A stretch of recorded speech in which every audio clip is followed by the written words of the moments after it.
My time with Tyranny was a time of disconnect, of trying to immerse myself in the world, but failing to do so. There was something about the characters and the things they were doing throughout the game that felt somehow inconsistent with how the world was set up, and that inconsistency ultimately robbed me of my enjoyment of the game. And that is what I want to explore today. Be advised that while it is not my intention to spoil any specific plot points, this video is not going to be spoiler free, as it is not going to work without closely examining a lot of events and characters, so you have been warned. Tyranny, Obsidian's latest WRPG, takes place in the empire of the power-hungry tyrant Kairos, who, as the game begins, has managed to bloodily conquer most of the surrounding nations. As the marketing always told me, Tyranny is an RPG in which the forces of evil have won. The player character I got to build at the start of the game was going to take on the role of a so-called Fatebinder, an agent of justice working under the command of one of Kairos' generals. According to the law, Fatebinders are tasked with settling disputes between the Empire's various factions and enforcing Kairos' laws across the land, and here my first problems arose already. During my playthrough, I had no idea what these laws actually were. I was given no guidebook and no training session at the start of the game that taught me the principles of Kairos' rule. My only sources of information on these laws were a few optional skill checks during dialogue, meaning my character needed a sufficiently high level in the so-called law skill in order to sometimes get access to extra dialogue choices that would then mention specific laws for the sake of exposition. Skill checks during dialogue are nothing new in RPGs, of course, but here they made no sense to me, considering that outside of dialogue the law skill was connected to casting spells. Why was the knowledge of how to be a Fatebinder locked away behind a talent used for magic, when this was vital to the role given to me at the start of the game? Tyranny let me freely create my own character build, so I didn't focus on magic, as I would assume a lot of other players didn't either, but important information on my profession was lost for me through no fault of my own. Somehow the freedom I had in building my own protagonist did not mesh with the game's premise of me being a servant to the Emperor in a very specific role. There were other inconsistencies that kept taking me out of the game as well. Tyranny started with me meeting two generals, so-called Archons, who were overseeing the conquest of one of the few areas not yet under Kairos control. My task was to mediate between them, as they didn't always see eye to eye, and despite having no reason to trust me, these two Archons then gave me increasingly weighty decisions to make after only a few exchanges of dialogue.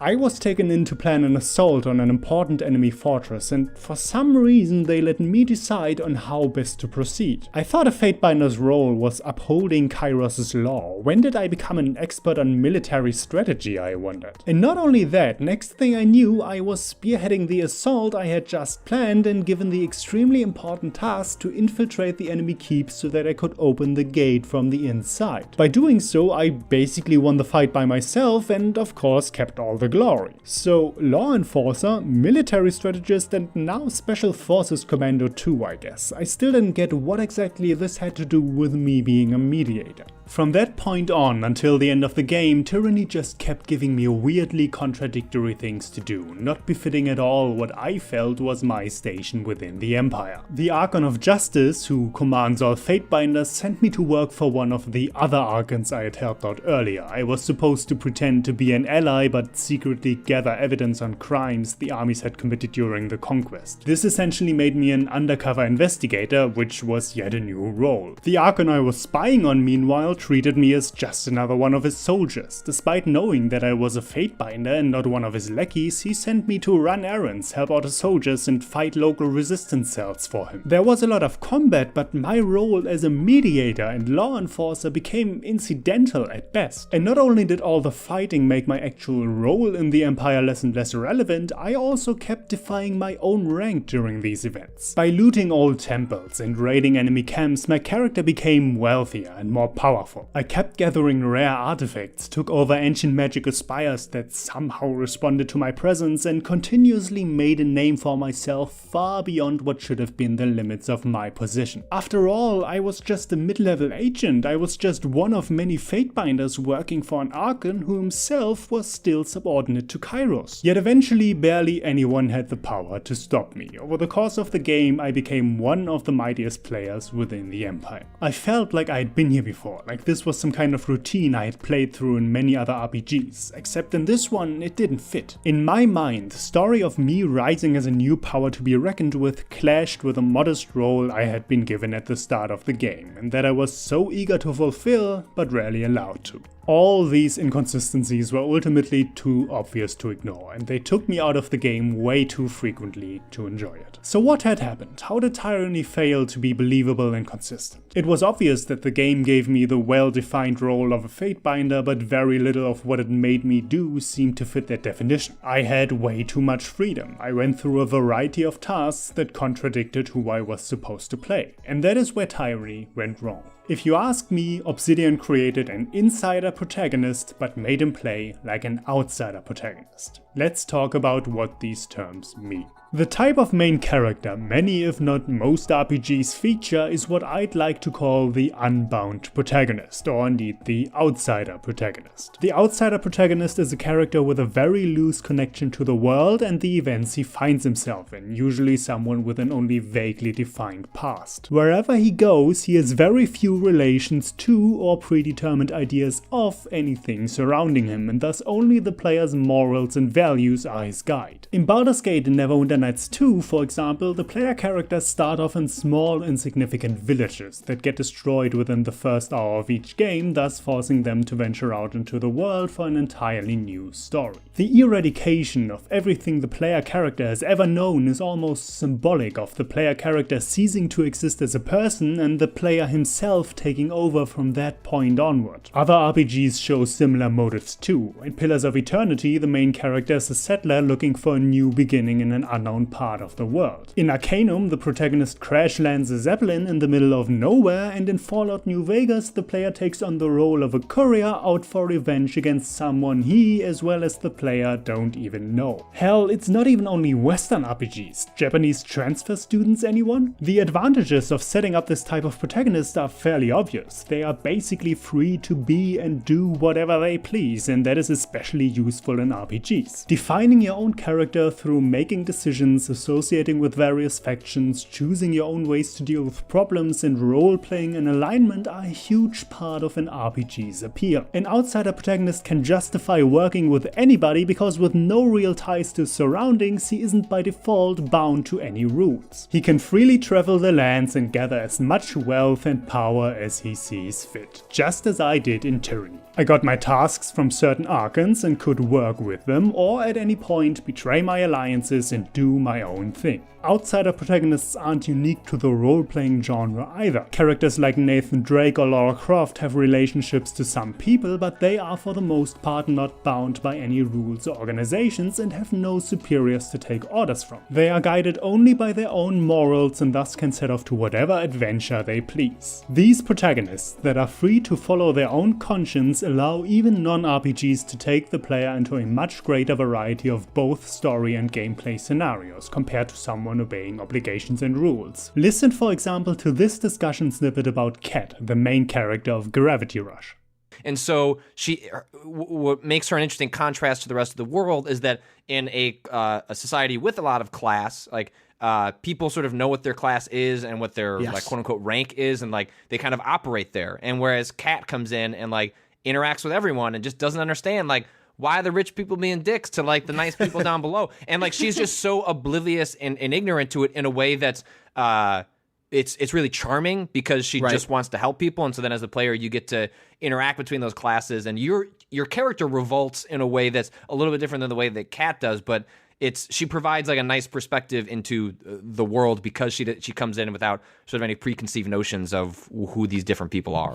Here the disconnect in Tyranny comes in. My protagonist and what he was doing during the course of the game very much adhered to this concept. I was going through a variety of tasks and worked for different NPCs, all while gathering an immense amount of wealth and power for myself. I was pretty much behaving like a free, unbound outsider, forging my own destiny. Except my protagonist in Tyranny wasn't an outsider, he was a fatebinder, he was part of an evil empire, a mid-level player in what should be a ruthlessly strict hierarchy. If this empire was a functional power structure with rules and obligations, half of the shit I did should neither have been allowed nor tolerated. The fatebinder worked for the Archon of Justice and had a designated duty. His motivations as well as his allegiances should have been predetermined to a large extent. The same should be said for most other important NPCs too. Surely Archons I don't even work for could find someone better suited than a fatebinder who is merely supposed to uphold the law to make strategic military decisions for them. And surely they would send someone more trusted than me to fulfill glamorous key roles on the battlefield. And why did the Archon of Justice not keep me on a shorter leash? Why did none of the other Archons try to prevent me as a low-ranking agent from slowly but surely becoming a powerful threat to the status quo of the entire hierarchy? To me it felt like Obsidian wanted to combine two things that didn't mesh. They wanted to give the player a defined role within the strict empire and have him play an insider protagonist, but at the same time provide him with the freedom of choice and quest variety that RPGs with outsider protagonists usually achieve. The content of Tyranny was very much in line with other traditional RPGs. I had the freedom to help any NPC, fight any battle, take any magical weapon for myself and slowly become a powerful entity, just like I do in Baldur's Gate, Dragon Age and Pillars of Eternity. Yet at all times I felt like my character should have been more constrained due to his fixed position within the Empire. These two things clashed even during the character creation, where I had the freedom to build my fatebinder however I wanted, even to the point where he didn't have the knowledge required for actually being a fatebinder. Why did Obsidian provide the player character with all this leeway though? Is it because the Western RPG genre is still very much a genre of power fantasies that are all about chosen ones claiming divine powers? Were they afraid a story about a small cog in a giant ruthless hierarchy would be too restricting and not provide enough freedom compared to the proven genre standard of playing outsider protagonists? Or did they just not think through their own premise? Whatever the reason, starting the player as a supposed small agent and then basically forcing him to become an unstoppable force with none of the other characters interjecting felt like an inconsistent storyline. And what bothers me most about this is that in my mind a lot of potential was wasted here. I can pick up any RPG if I want to roleplay with the freedom of an outsider protagonist, but Obsidian could have created something that does not pander to the ultimate player freedom. They had the chance to explore player choice within the limitations of a strict hierarchy. Imagine actually roleplaying inside this evil power structure, being given tasks of questionable moral nature that you can choose to tackle in multiple ways, but with restrictions. Imagine if you had the choice to disobey orders, but doing so would be met with severe consequences like demotion, temporary imprisonment, or even execution. Going against your superiors could be an option, but doing so too foolishly and frequently would lead to a game over unless you had a good reason or a good way out. You could try to mitigate the suffering your orders cause or revel in it. You could simply try to stay alive or advance your career in any way possible, living the old-fashioned motto of crawling to the bigwigs and bullying the underlings. In short, imagine the Sith Academy section of Knights of the Old Republic, but with a more fully realized sense of consequence. That would be a game I'd love to explore, and honestly that insider perspective was what I at least partially expected from Tyranny when I heard its marketing slogan, "The forces of evil have won." Unfortunately, however, due to the outsider protagonist offered by the game and the dissonance it creates, that potential remains untapped.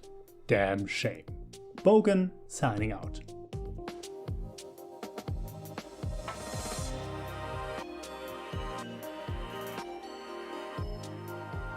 Hey everyone, thanks so much for watching. I hope you enjoyed this video. If you did, then any support via, like, comment, subscribe is greatly appreciated. I've been writing and rewriting this particular script for multiple months now, and I'm glad I finally got it to a point where I'm fairly content with it, mostly thanks to the help and feedback of my buddy Hamish Black, aka Writing on Games. I have a link to his channel in the description below, so I very much suggest you check it out because it's pretty damn good. Otherwise, the Limited Lives podcast I'm on is still going, just a bunch of YouTubers talking about what games they played recently and what industry news have been happening.